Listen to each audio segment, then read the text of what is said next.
Humanity एक बहुत बड़े शिफ्ट की तरफ मूव तो कर रही है, बट एक बहुत इम्पॉर्टेंट क्वेश्चन गुरुजी यहाँ पे ये आता है कि आंतरिक तौर पर क्या हम इस स्पिरिचुअल रीसेट के लिए रेडी हैं? भारत में एवरेज 2-3% मनुष्य लोग सतयुग जाने के लिए तैयारी हो चुके हैं, पर विश्व भर का हिसाब करें तो कोई नगण्य हिसाब नहीं है, कोई परसेंटेज हिसाब नहीं आता है।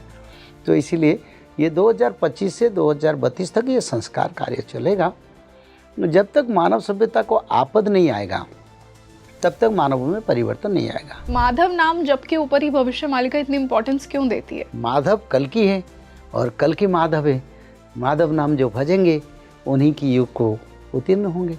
इसीलिए बलराम दास ने लिखे हैं, कलयुग की अंत में माधव जन्म होंगे कल के रूप में, तो उनका नाम भजन करो। अभी भविष्य मालिका हमें क्या मैसेजेस दे रही है? सूर्य भगवान के जो गर्मी टेम्परेचर इस साल आगे 5 डिग्री बढ़ जाएगा, तो 25 में जितना है 26 में और 5 डिग्री बढ़ेगा।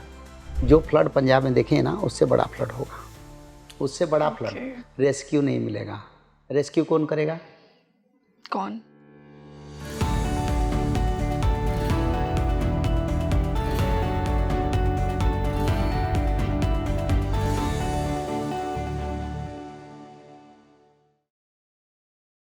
Hello everybody, this is your host Rangoli Sharma and a very warm welcome to your favorite spiritual podcast Speaking Tree। एक बार फिर से मैं आपके लिए भविष्य मालिका पर पॉडकास्ट लेकर आ गई हूँ। भविष्य मालिका वो ग्रंथ है जो कि कलयुग के अंत की प्रोफेसीज के बारे में बताता है और सतयुग की शुरुआत के बारे में बताता है।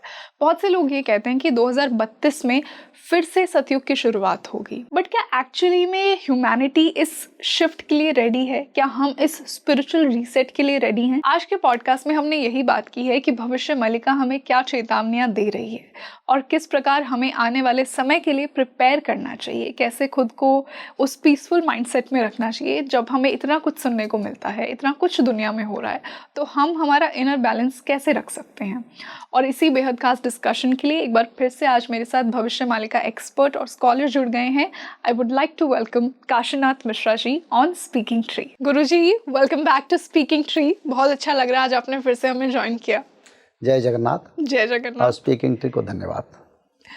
तो जिस प्रकार आज हम कॉन्शियसनेस के लेवल को समझने वाले हैं, देखिए हम हमेशा आपके साथ जब भी भविष्य मालिका की बात करते हैं तो हमेशा एक ये इन्फॉर्मेशन हमें आपसे मिलती है कि युग परिवर्तन होने वाला है, हमारी चेतना का स्तर शिफ्ट हो रहा है। कुछ लोग कहते हैं कि 2032 के बाद सतयुग आ रहा है। ये जो सारी बातें हैं जो हम बहुत सी जगहों से सुनते हैं और हमें फील भी होता है कि ऐसी ऐसी चीज़ें हमारे सामने हो रही हैं, हम सच में ह्यूमैनिटी एक बहुत बड़े शिफ्ट की तरफ मूव तो कर रही है, बट एक बहुत इम्पॉर्टेंट क्वेश्चन गुरुजी यहाँ पे ये आता है कि आंतरिक तौर पर क्या हम इस स्पिरिचुअल रीसेट के लिए रेडी हैं? देखिए, एक्चुअली मनुष्य का चेतना का परिवर्तन तब होगा, पहले संस्कार आएगा। संस्कार क्या है? जो शास्त्र में, जो वेद में, जो मानव सभ्यता का जन्म से मृत्यु तक जो विचारधारा रचना है, वही हमारी संस्कार है। तो पहले मानव का संस्कार परिवर्तन होगा, संस्कार का बाद चेतना में परिवर्तन आएगा। संस्कार किसको कहते हैं? जो सामाजिक जीवन धारा है, जैसे प्रातः मुहूर्त पर, ब्राह्मी मुहूर्त पर जगना, भगवान का पूजा करना, सूर्यदेव को अर्घ्य प्रदान करना, भगवान के दी हुई वेद धारा, शास्त्र, भागवत महापुराण को पठन करना, दान धर्म पुण्य करना, लोगों को सत्यवाद करना, ऐसे संस्कार परिवर्तन आएगा। उसका बाद फिर चेतना में परिवर्तन आएगा। सच में आज मानव सभ्यता इस स्थिति को नहीं आया, खास करके भारत में इसका थोड़ा पहले से लोग सत्ययुग जाने के लिए प्रस्तुत हुए हैं, क्योंकि भारत देवभूमि है जहाँ धर्म और शास्त्र और भगवान को अच्छी तरह से सनातन लोग समझे। तो भारत में एवरेज 2-3% मनुष्य लोग सत्ययुग जाने के लिए तैयारी हो चुके हैं, पर विश्व भर का हिसाब करें तो कोई नगण्य हिसाब नहीं है, कोई परसेंटेज हिसाब नहीं आता है। तो इसीलिए ये 2025 से 2032 तक ये संस्कार कार्य चलेगा। जब तक मानव सभ्यता को आपद नहीं आएगा तब तक मानव में परिवर्तन नहीं आएगा। तो आगे आपद आएगा, और आपद का अर्थ मैं बताता हूँ। जैसे बीमारी होगा, दवाई में इलाज नहीं होगा। जैसे बार बार लोग रोड एक्सीडेंट फेस करेंगे, एयर एक्सीडेंट फेस करेंगे, ट्रेन एक्सीडेंट फेस करेंगे, देखेंगे बार बार लोग मर रहे हैं, तब लोग धर्म को पकड़ेंगे, बोले हम कैसे बचेंगे। ऐसे ऐसे नदिया में बाढ़ आएगा, खेती नष्ट हो जाएगा, कृषि करने वाले जो चासी कुल हताश होंगे, तब बोलेंगे प्रभु जी के शरण में जाएंगे, कोई हवन अनुष्ठान करके हमारी संपत्ति को हम सुरक्षित करेंगे। तो ये जो 7 वर्ष है, इस समय ये संस्कार चलेगा संसार में, और विदेशी सभ्यता भी इस संस्कार को पालन करेंगे समय के साथ, वो भी करेंगे, क्योंकि 7 महादेश सप्तद्वीप मही सत्ययुग में भी रहेगा। तो इस समय भी 7 महादेश छोटे छोटे देश बने हैं, पर महादेश तो 7 है ना, वो 7 महादेश में परिवर्तन आएगा, और बिल्कुल सभी लोग सनातन संस्कृति को अपना लेंगे, संस्कार को अपना लेंगे, और फिर उनकी मन में चेतना, यानी जैसे भोजन ऐसे विचारधारा, जैसे कर्म ऐसे सोच, और ऐसे कर्म आता है, ऐसे समय आ जाएगा। जी गुरुजी, बहुत से ऐसे लोग हैं जो अभी भी बिलीव नहीं करते हैं, नो मैटर नेचर हमें कितने साइंस दे रही है, कि आने वाले वर्षों में कुछ बहुत बड़ा होने वाला है। बहुत से लोग ऐसा सोचते हैं कि ये तो बस प्रकृति का फ्लो है। बट उन्हीं लोगों के लिए मेरा आपसे ये सवाल है कि भविष्य मालिका उन्हें मानवता की जागृति के लिए क्या संदेश दे रही है, स्पेशली वो लोग जो ये नहीं मान रहे हैं कि आने वाले कुछ वर्षों में हमारी कॉन्शियसनेस एक अलग लेवल पर शिफ्ट होने वाली है, बहुत बड़े चेंजेस आने वाले हैं। देखिए, पहले मैं ये कहना चाहता हूँ, विज्ञान और ज्ञान, ज्ञान आध्यात्मिक ज्ञान है, और विज्ञान एक उपवेद है, उपशास्त्र है, जहाँ विज्ञान का सृष्टि हुआ। हमारी वेद में, हमारी भविष्य शास्त्र में, हमारी पुराण में आग्नेय अस्त्र से शुरू करके सभी अस्त्रों का जिक्र है, और सारे वैज्ञानिक तत्व जो आज, जैसे एरोप्लेन का बात आ रहा है, पहले जो एरोप्लेन पुष्पक विमान था, उसी को नकल करके, उसी को अनुध्यान करके मनुष्य ने एरोप्लेन बनाया जी। और जैसे पक्षी को किसने बनाया? भगवान ने बनाया। मनुष्य थोड़ा किसी पक्षी बना पाएगा? विज्ञान बना पाएगा? नहीं बना पाएगा। तो इसका कारण है, वो पक्षी को देख के उन्होंने हमारी आज के ज़माने में एरोप्लेन बना दिया जी। आग्नेय अस्त्र जिसको ज्वलन का शक्ति है, उसको देख के मिसाइल सृष्टि हुआ। सबसे ब्रह्मास्त्र, जो ब्रह्मांड को जलने वाले, जिसको ब्रह्मास्त्र कहते हैं, ब्रह्मास्त्र को देख के परमाणु बना गया। तो परमाणु का जिक्र आज से हजार वर्ष पहले लिखा है। इसी युग में वैज्ञानिक लोग परमाणु का उद्भावन 100-150 साल पहले किए हैं, पर उसका तो रचना कई हजार साल पहले हमारी शास्त्र में हम पढ़ते हैं परमाणु का बात।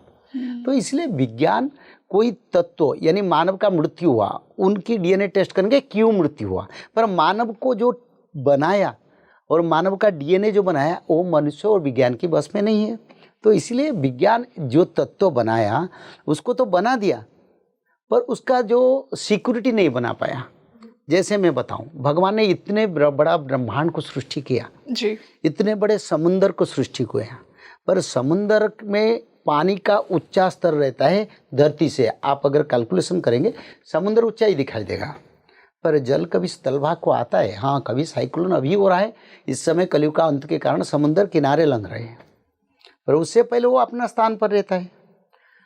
दूसरा, बड़े बड़े पेड़ पौधे, वो अगर चल प्रचल होते तो मनुष्य कहाँ चलता और बड़ा समस्या होता। तो भगवान उनको स्थिर बना दिया।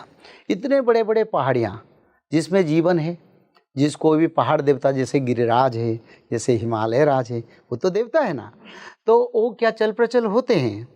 नहीं, वो अपने स्थान पर स्थिर रखे मानव सभ्यता का कल्याण करते हैं जी। जैसे सूर्यदेव, मनुष्य जैसे आज जीपीएस सिस्टम करके अपना गाड़ी चलाता है, एरोप्लेन चलाता है, ट्रेन चलाता है, ऐसे सूर्यदेव जिस ट्रैक में जाते हैं उसको वैज्ञानिक का जीपीएस ट्रैक कर पाएगा? तो इसीलिए भगवान का सृष्टि, ये संसार के लिए विज्ञान का सृष्टि भी है, सामाजिक सृष्टि है, और आध्यात्मिक सृष्टि है, और भौतिक सृष्टि सब भगवान से हुआ है। विज्ञान भगवान का उत्पत्ति है, जिसको उपवेद कहते हैं, और वेद शास्त्र में विज्ञान का पहले से वर्णन था। लोहे का, सोने का मेल्ट करने द्वापर युग में वही हो रहा था। क्योंकि भीम ने 52 भार का लोहे का गदा पकड़ रहा था, उसको मेल्ट करके तो बनाया ना। तो उस समय कोई ब्लास्ट फर्नेस था? मंत्र शक्ति में लोहे को भी वो मेल्ट कर पाते थे। पर इस युग में इतने बड़ा फैक्ट्री बनाओ, वो लाखों लाखों करोड़ों लोग खर्च जाएंगे, एक्सीडेंट होगा, कोई जल जाएगा, कोई मरेगा, बहुत कुछ विनाश और प्रकाश के बाद एक स्टील प्लांट होता है, और स्टील प्लांट में लोहा को मेल्ट करके वो धातु को अपना काम पे लगाते हैं। पर आप देखिए जाके भगवान बाके बिहारी मंदिर जो है नंदगांव, देखे लोहे की यूज हुआ है। और भीम तो 52 भार का गदा, लोहा का जिक्र किया गया, सोना का, डायमंड का, सब। आजकल ज़माने में डायमंड कटिंग करते हैं, उसके लिए बहुत मशीन लगता है जी। और उसी समय उससे अच्छा डायमंड कटिंग करे थे। कैसे ना, उतना पावर, उतना शक्ति मनुष्य के पास था, क्योंकि सबसे बड़ा शक्ति पवित्रता और सबसे बड़ा शक्ति भगवान का आशीर्वाद। तो इसलिए कलयुग का वो जो चलता है ना, ये कल का युग है, जंत्र का युग। जंत्र का युग दुखदायक है जी, पर मंत्र का युग सुखदायक बनेगा। तो गुरुजी अभी भविष्य मालिका हमें क्या मैसेजेस दे रही है? देखो, भविष्य मालिका क्यों लिखा गया, जब उस शास्त्र के बारे में महापुरुष अच्युतानंद जी को उनकी भक्तों ने पूछे, जे गुरुदेव ये शास्त्र क्यों रचना कर रहे हैं, इसका लक्ष्य क्या है? तो अच्युतानंद ने बोले, हेतु रसाइबा पाई की अच्युत शास्त्र पुराण कले कली काल ठारू बली काल जाए हक कथाटा लेखिले। बोले अच्युतानंद ने बोले, अरे रामचंद्र, तो जो पूछ रहे हो ये ग्रंथ इसलिए मैं रचना कर रहा हूँ ताकि कलयुग का अंत समय निकट है और आगे 600 साल के बाद कलयुग अंत हो जाएगा, और उसी समय भक्तों का उद्धार के लिए और सत्ययुग को सृष्टि और सत्ययुग का निर्माण के लिए, भगवान और भक्तों का मिलन के लिए और संसार का कल्याण के लिए, पंचभूत प्रलय से मानव का रक्षा के लिए, संसार की एक परिवर्तनशील समाज को नया दिशा, नया सूर्य का उदय दिखाने के लिए किस रास्ता में जाने की ज़रूरत है।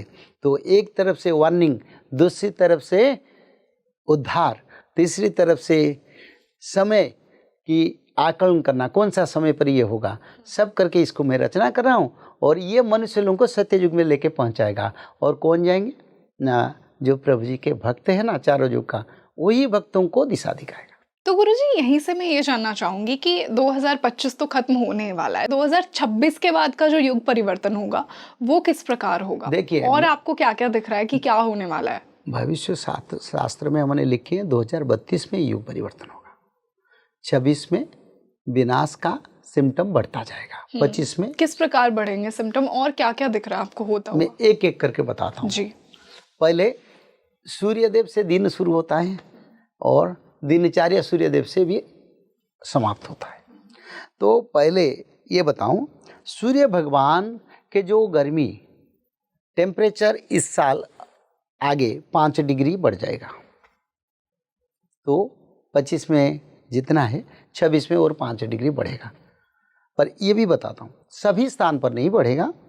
जहाँ जहाँ ज़्यादा पाप होता है, ज़्यादा गोहत्या होता है, जीव हत्या होता है, झूठा बात चलता है और लोगों को पीड़न किया जाता है, उसी क्षेत्र, उसी राज्य, उसी देश में होगा, पर सभी जगह पर नहीं होगा। दूसरा, चंद्रमा का रोशनी क्षीण बन जाएगा, यानी क्षीण यानी चंद्रमा का रोशनी जितना प्रकाश होना चाहिए उतना प्रकाश कम होता जाएगा। इस साल भी अगर उसको मेजरमेंट किया जाएगा तब उसका पता चलेगा।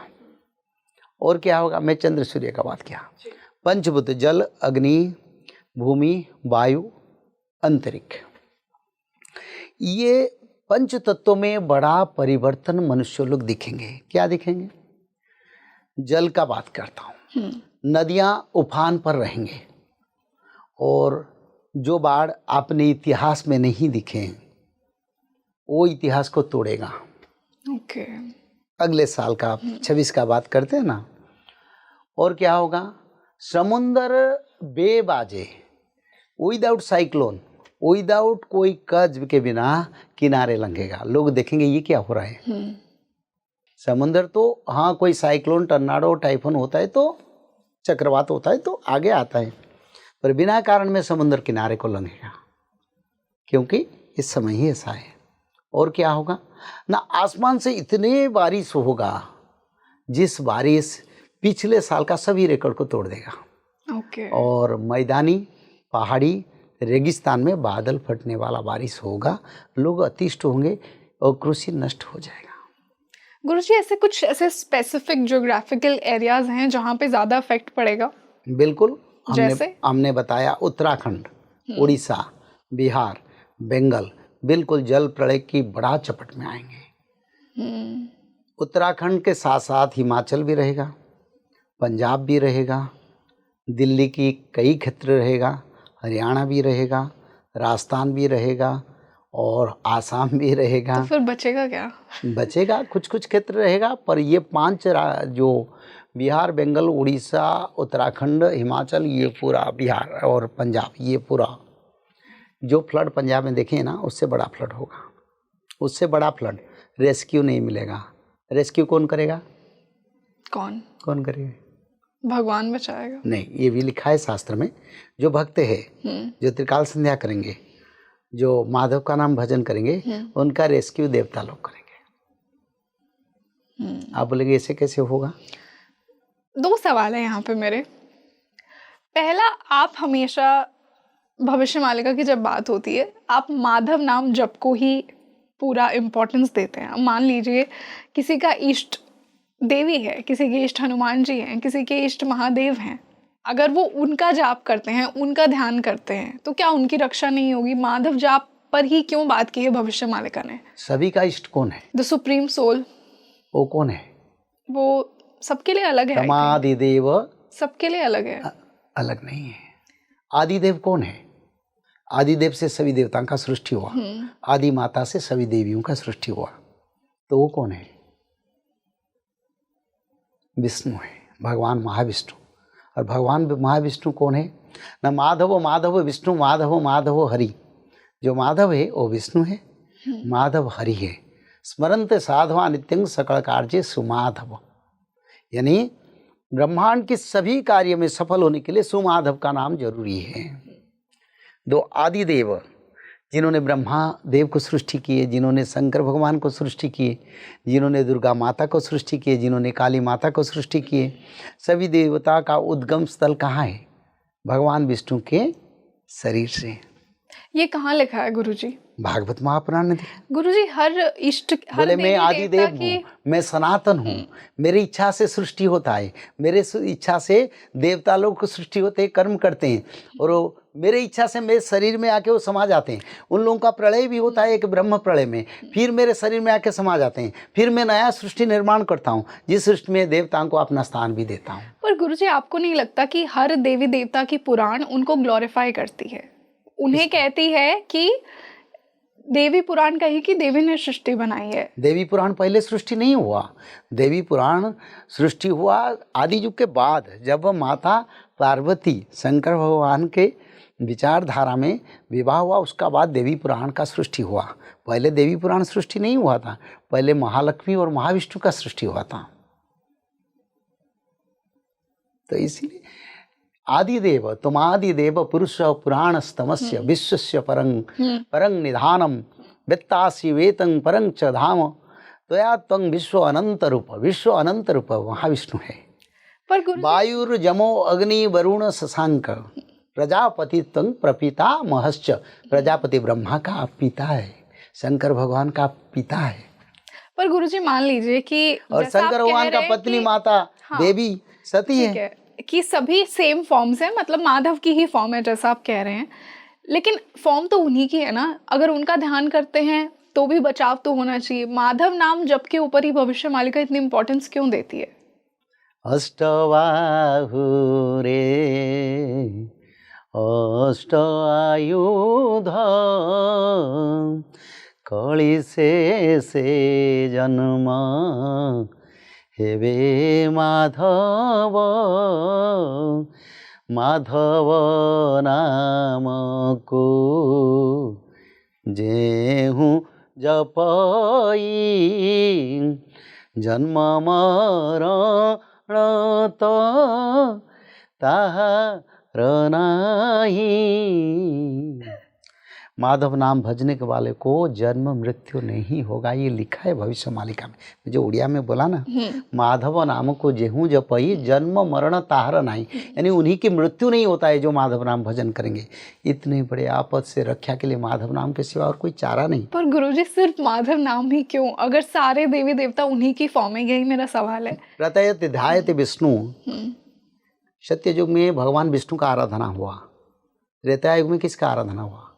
भगवान राम का। द्वापर में कृष्ण का, कलयुग में जगन्नाथ। जगन्नाथ बिनु पद चलाई सोहनहि बिनु काना, कर बिना करई करम विधि नाना। यानी हाथ नहीं पैर नहीं पर ब्रह्मांड को पालन करते जगन्नाथ जी। कलयुग में अवतार जगन्नाथ है। और इस युग जो आद्य सत्य युग में वो भगवान विष्णु के युग है। और इस समय कल्कि के नाम रहेगा माधव। जो कल्कि आएंगे उनका नाम माधव है। ये लिखा है, क्या लिखा है? जो कल्कि आएंगे उनका नाम माधव है।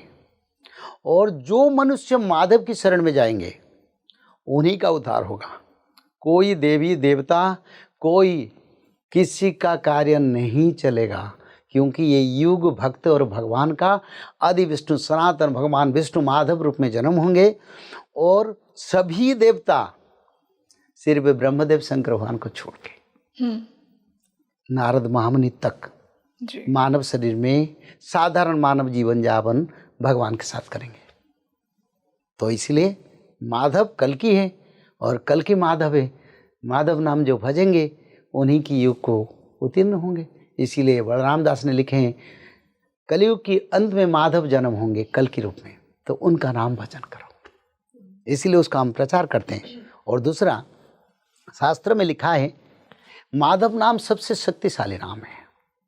माँ च ब्रह्म स्वरूपा जा मूल प्रकृतिश्वरी, यानी म अक्षर, जब माधव का म अक्षर पहला अक्षर का मैं तत्व बुझाता हूँ। माँ च ब्रह्म स्वरूपा जा मूल प्रकृतिश्वरी, यानी योग माया प्रकृति स्वरूपा राधा रानी म अक्षर है। माँ च ब्रह्म स्वरूपा जा मूल प्रकृतिश्वरी, नारायणी इति विख्याता विष्णु माया सनातनी। विष्णु माया सनातनी कौन? महालक्ष्मी। नारायणी महालक्ष्मी है, यहाँ उसका प्रमाण है। ये गीत गोविंद का शुल्क में बता रहा हूँ। नारायणी इति विख्याता विष्णु माया सनातनी। सनातन कहते हैं ना हम, सनातन आदि विष्णु है, माधव है, सनातनी राधा रानी है। महालक्ष्मी स्वरूपाश्च वेद माता सरस्वती, महालक्ष्मी भी है और वेद माता गायत्री सरस्वती भी राधा रानी है। और क्या? राधा वसुंधरा तासंग स्वामिश्च माधव। राधा रानी वसुंधरा की उनका अंश है। वसु माता भी माँ राधा रानी का अंश है। और उनकी पति कौन है? माधव जी। और राधा रानी कभी कृष्ण नहीं बोले, गोविंद नहीं बोले, दामोदर नहीं बोले, क्या बोले? माधव। क्यों? ना उनका उतना अधिकार था इस नाम को उसी युग में भजने के लिए, क्योंकि उस युग में 4-5 पवित्र भक्तों को ये नाम मिला था। किसको? एक उद्धव को, एक अर्जुन को, एक माता द्रौपदी को, और किसको मिला था? राधा रानी, क्योंकि राधा रानी तो योग माया है। तो ये नाम 5-6 लोग सिर्फ पकड़े, दूसरे लोगों का अधिकार नहीं था। पर ये जो युग आ रहा है सत्य युग, इस समय सभी देवी देवता बन जाएंगे और माधव ही उनका प्रभु बनेंगे। तो इसलिए माधव कल्कि है। माधव माधव विष्णु माधव माधव कल्कि, क्योंकि जो कल्कि है वो माधव है। उसके नाम के बिना पत्ता नहीं हलेगा, कोई कुछ नहीं बोलेंगे। और ये भी लिखा है, बिना आश्रित रे के ही न वंचवे जुग भागे पड़ जवे। ऐसे कोई व्यक्ति, कोई देवता, कुलगुरु जो भी बोले, मेरे को कोई विचार नहीं है। पर माधव नाम के बिना सत्य युग की एक चरण को, यानी एक स्टेप नहीं डाल पाएंगे। ये बिल्कुल सत्य है, शास्त्र में लिखा है। हम माधव संप्रदाय का प्रचार करते हैं। माधव आचार्य संप्रदाय व चित्ता है व नित्यानंद, यानी कल्कि का संप्रदाय माधव आचार्य संप्रदाय है। जी। भक्तों को माधव संप्रदाय कहा जाएगा, इसीलिए हम माधव का प्रचार करते हैं। और माधव नाम के बिना उद्धार नहीं होंगे। आप ऐसे समय एक ट्रेलर आएगा, एक मैंने ट्रोल जैसे क्या आएगा, एक वेव आएगा, जहां भी देखो वर्ल्ड वाइड। बोले कैसे बचेंगे, कैसे बचेंगे, what is the substitute, which name will be chanting. तब लोगों ने माधव नाम भजन करो, वर्ल्ड वाइड समय आएगा। माधव माधव नित्य चहल पड़िब, देखिला बेलकु ताकू चिन्हि न पारिब।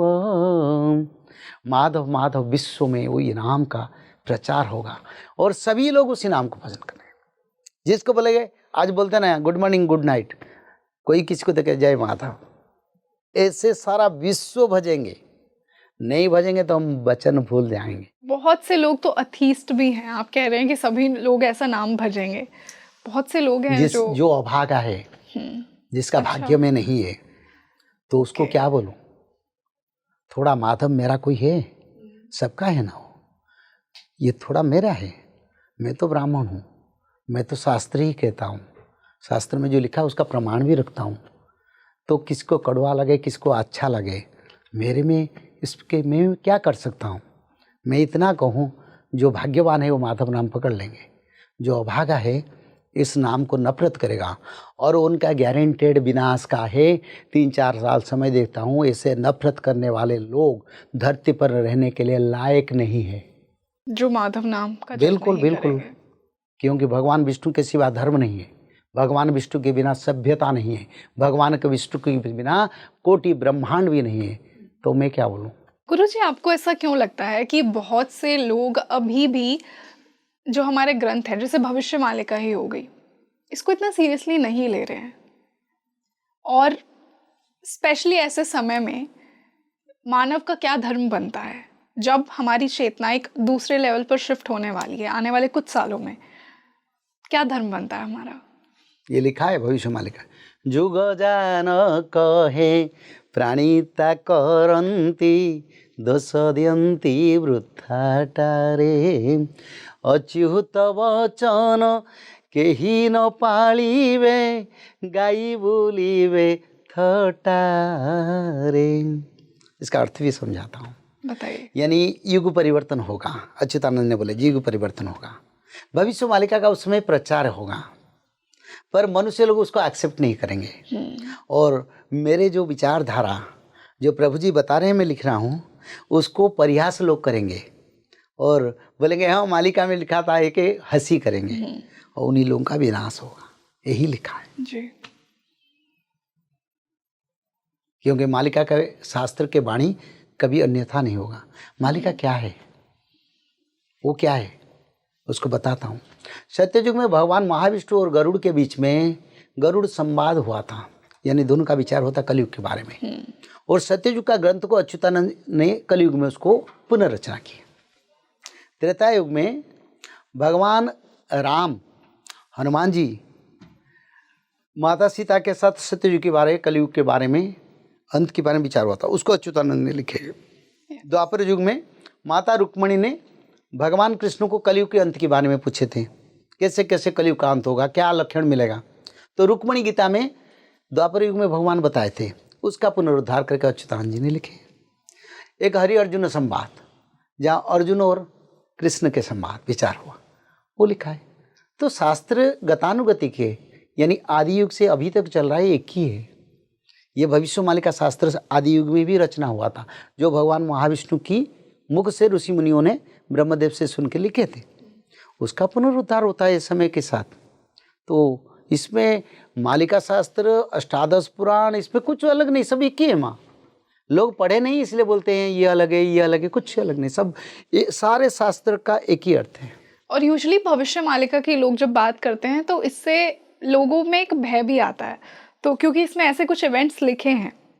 तो गुरुजी, खुद को कैसे ना डराया जाए जब ऐसी ऐसी चीजें हमारे ग्रंथों में लिखी हैं, क्योंकि मान लीजिए कोई अच्छा कर्म कर रहा है, कोई क्या सात्विक डरते कर्म कर हैं, रहा है, क्या डरते हैं भविष्य मृत्यु का डर। कौन डरते हैं? डरते हैं लोग कि ऐसा लिखा है, ऐसा हो जाएगा। इसके लिए एक प्रश्न आता है, जी। देखो, जे हूँ पाद पद में करी जो गलाय मृत्यु को जीणीय छंति मृत्युंजय कृतार्थ गति की से पाद अभय तही चित को मजारे। ये बड़ा अच्छा विचारधारा है। जिस नाम को भजन करके शंकर भगवान मृत्युंजय बन गए। किसके नाम? राम के नाम। अभी आ रहे हैं कल के राम। तो उसी नाम को भजन करो ना, मृत्यु भय टल जाएगा, मृत्यु भय दूर हो जाएगा। मृत्यु को भय करने से मृत्यु छोड़ेगा नहीं, पर मृत्यु को भय को दूर करने के लिए कर्म करना है। कर्म क्या है? राम नाम भजन करो, मृत्यु भय चल जाएगा। हाँ, भविष्य मालिका में लिखा है, मृत्यु का ही नहीं लिखा है। लिखा क्या है ना, मनुष्य अपना कर्म का फल भोगेगा। अगर आपने अच्छा पढ़ाई किया, आपको अच्छा नौकरी मिलना चाहिए और सब लोग आपको सम्मान करेंगे। बड़े बड़े ज्ञानियों के बीच में बैठ के आप विचार कर पाएंगे। अगर आप उतना ज्ञान नहीं, उतना पढ़ाई नहीं, तो आप उसी स्तर में नहीं बैठ पाएंगे। तो अभी कलियुग म्लेच्छों का युग का समाप्त हो रहा है। तो म्लेच्छ कर्म, म्लेच्छ नीति आदर्श को पकड़ने वाले लोग सत्ययुग को कैसे जाएंगे? तो इसीलिए मनुष्य को अपना कर्म को परिवर्तन करना पड़ेगा, मनुष्य का अपना विचारधारा को परिवर्तन करना पड़ेगा। और सबसे बड़ा बात है, जो मनुष्य लोग त्रिकाल संध्या करेंगे उनको मृत्यु भय नहीं लगेगा। मैंने तो उद्धार का मार्ग कहता हूँ ना। ऐसे कोई मेडिकल को जाओगे, बोले बचेगा नहीं बचेगा पता नहीं, पर तुम खर्च करो। लाखों रुपया लोग खर्च करते हैं बचने के लिए। और कोई ज्ञानी के पास बोलो, बोले इतने रुपया खर्च करो, पूजा करो, ये करो, तुम्हारा अच्छा मंगल होगा, ग्रह दोष। मैं तो ये नहीं बोलता हूँ, एक भी पैसा खर्च करने के लिए मैं किसी को नहीं बोलता हूँ। मैं बोले ऐसे समय आ रहा है, जोर से हवा बहेगा, तुम वहीं पे कहीं बह जाओगे, तो क्या करोगे? ना त्रिकाल संध्या करो, 49 वायु बहेगा तो तेरे को नहीं बह पाएगा, बीमारी आएगा, तेरा मृत्यु नहीं होगा, कोई आपदा आएगा, बड़ा बड़ा युद्ध होगा, परमाणु गिरेगा, तो बच जाओगे। कोई पैसा खर्च नहीं, 5 मिनट अगर समय नहीं देंगे, कर्म नहीं करेंगे, तो फल कैसे मिलेगा? तो इसीलिए हम उद्धार भी कहते हैं, आगे होने वाले के समस्या के बारे में बताते हैं। ये तो सबसे बड़ा खुशी का बात होना चाहिए। जो लोग सुनते हैं उनको ये भी जानना चाहिए, ताकि ये बताते हैं आगे से होने वाला है। एक बात कहूँ, मैं जो शास्त्र में मैंने रचना किया हूँ, क्योंकि भविष्यवाणी का शास्त्र मेरे द्वारा रचना हुआ है, उस शास्त्र में जो मैं रचना किया हूँ उसमें एक ही वाणी जो गलत है आप उसको प्रमाण कर दीजिए ना, उसी दिन मैं उसका प्रचार बंद कर दूंगा।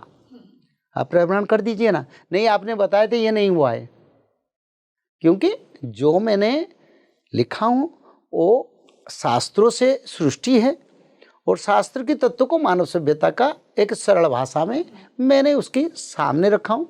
आगे से समय आने वाला, मानो उत्तराखंड में अभी जल प्रलय हो रहा है, 3 साल 4 साल 5 साल 6 साल पहले मैंने बताया था, उत्तराखंड में बड़ा बड़ा जल प्रलय होगा, बादल फटने वाला, बारिश होगा, लोग बह जाएंगे, तो इसलिए त्रिकाल संध्या करो, बच जाओगे। तो लोग बोलेंगे हम त्रिकाल संध्या नहीं करेंगे। अपने पिता को अगर नहीं मानेंगे तो संसार में रहने की क्या अधिकार है? अगर भगवान का पूजन नहीं करेंगे तो ये मनुष्य शरीर कैसे बचेगा?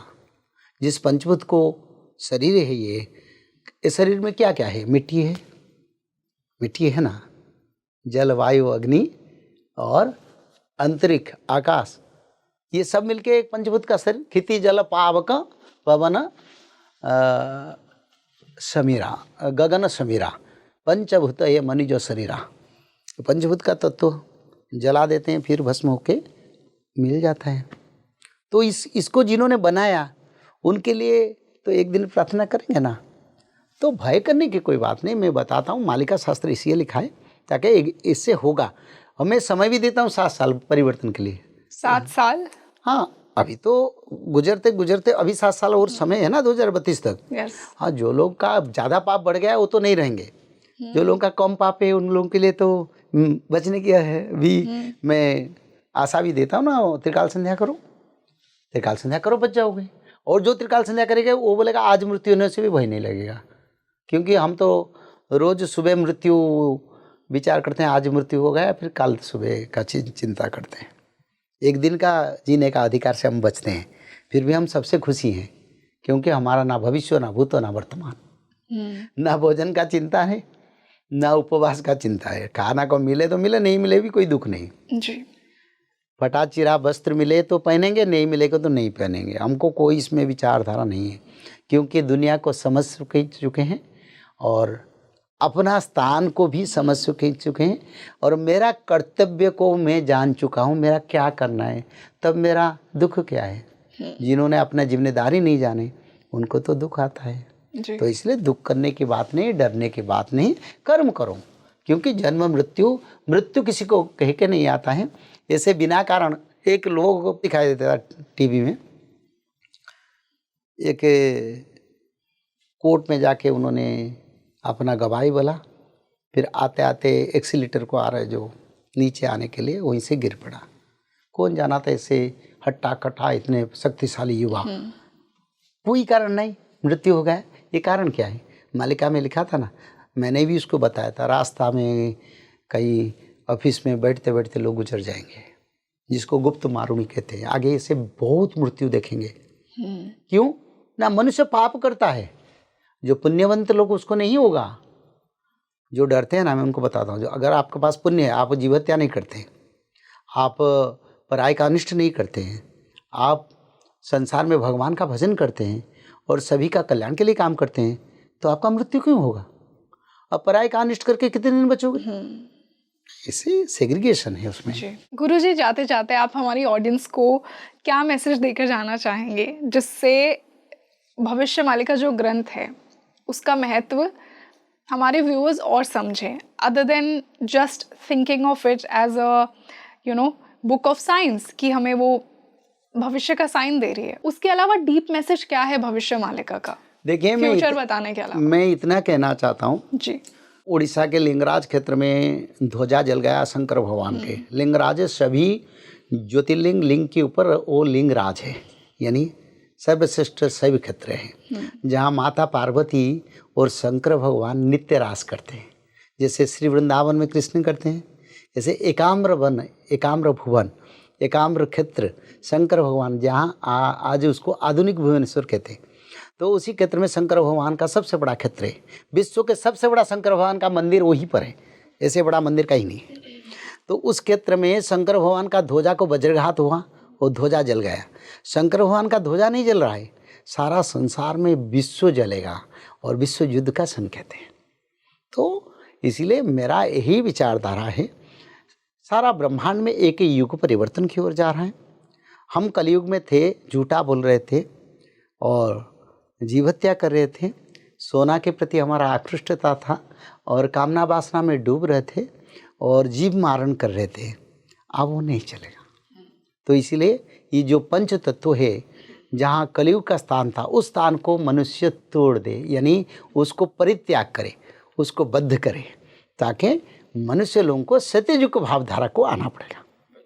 तो सत्ययुग भावधारा को आइए, इस पंच विचारधारा को, पंच गलत तत्व को त्याग करो और आगे सत्ययुग जाओगे। इस युग में जितना आनंद में हम हैं, उसी युग में उससे कहीं लाखों टाइम से आनंद में रहेंगे। ना मृत्यु का भय रहेगा, ना बीमारी का भय रहेगा, ना भोजन का सोचना पड़ेगा, ना कोई नौकरी आने जाने का सोचना पड़ेगा। बस इतना ही, भगवान का भजन करो, खाओ पियो, आनंद में रहो। ऐसे समय की ओर जाएंगे, आनंद में उसको सुने, उसको आगे अनुसरण करें, भविष्य मालिका शास्त्र को पढ़े, त्रिकाल संध्या करें, भागवत पठन करें। बिल्कुल। एंड आई फील गुरुजी कि उस स्तर तक हम सबको कलेक्टिवली पहुंचने से पहले हमारे अंदर आंतरिक वो कॉन्शियसनेस को रेज करना जरूरी है। हाँ, जो कहते हैं आत्म साक्षात्कार जी, यानी आत्मा साक्षात्कार का अर्थ सत्यता को समझना, प्रभु को स्थिति के समझना, प्रभु जी को समझना। तब एक दिन प्रभु जी को समझ जाएंगे ना, दुनिया को समझ जाएंगे। बिल्कुल गुरुजी। और आपके साथ हमेशा ही हम हमारी ऑडियंस को भविष्य मालिका का वो डीप मैसेज पहुंचाना चाहते हैं, और आज भी हमने वही किया। So thank you so much for joining us today. जय जगन्नाथ। जय जगन्नाथ। आपको भी धन्यवाद। तो आप मुझे कमेंट सेक्शन में बताइए कि आपको आज का ये पॉडकास्ट कैसा लगा। जिस स्पिरिचुअल रीसेट की हमने बात की थी, जिस कॉन्शियसनेस शिफ्ट की हम बात कर रहे हैं, क्या वो सच में 2032 के बाद होने वाला है? आज हमने इसी पर चर्चा की। आप कितना बिलीव करते हैं भविष्य मालिका में? जो चेतावनियाँ इसमें लिखी हुई हैं, जो प्रोफेसीज बताई गई हैं, क्या आप भी बिलीव करते हैं कि कलयुग का अंत होने वाला है और फिर से सतयुग की शुरुआत होने वाली? अगर हाँ, तो मुझे कमेंट सेक्शन में ज़रूर बताइए और इस पॉडकास्ट को ज़्यादा से ज़्यादा शेयर कीजिए। मैं हूँ आपकी होस्ट रंगोली शर्मा और हम मिलते हैं जल्द ही एक और इंसाइटफुल डिस्कशन के साथ। नमस्ते।